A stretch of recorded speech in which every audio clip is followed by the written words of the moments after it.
Hey guys, it's Dr. George Forgan-Smith here, and I am a GP with an area of interest in HIV care as well as gay men's health in Melbourne, Australia. And I'm a little bit disturbed to see that there's been moves afoot in New South Wales for the register of people who have been infected with HIV to be de-identified. So what does that actually mean? So currently, if somebody has been diagnosed with HIV, their name is anonymized through a particular system. So they do have a list of persons who are living with HIV. However, if a lay person was to get access to that list, they would not actually be able to work out whose de-identified name is whose.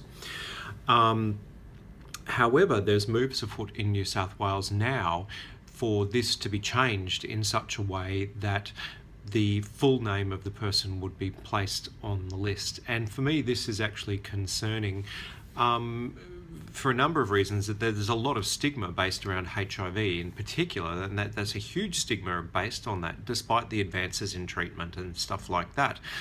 But more concerning is that if a person feels that they may be living with HIV, and they know that if they were to test positive for HIV, their name would be added to a register, their full name would be added to a register. There's a lot of people who won't get tested. And I can tell you, for the absolute truth is, and I work on the front line, is that I have had a number of people come to see me refusing to be tested for HIV because they do not want the possibility of that happening. So anything that creates a barrier against people being able to get tested for HIV, I think is a bad thing. And this is for multiple reasons. The first thing is that if somebody has been infected with HIV, we know that treatment is extremely effective. And the only way to get on treatment is to get tested and to know that you're living with HIV, therefore able to get access to treatment, which will make your life a shitload better. And the other thing is that if people aren't getting tested, that increases the pool of HIV virus that's within the community. And the highest risk person to transmit HIV is somebody who doesn't know they have it, because they haven't been tested, they have not been offered treatment, so they usually have a viral load that's not only detectable but transmittable. So as a doctor, I can't speak for all doctors. I'm only speaking purely for myself. I think anything that creates a barrier to stop people from getting tested for HIV is a bad thing.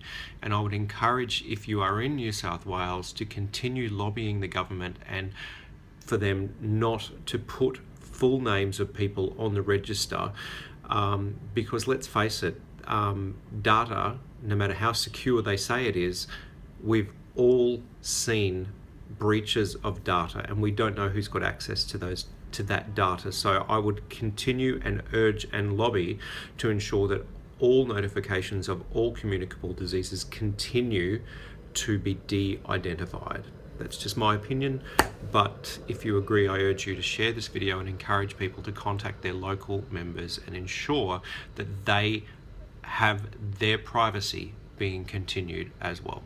It's Dr. George. Hope you're having a great day.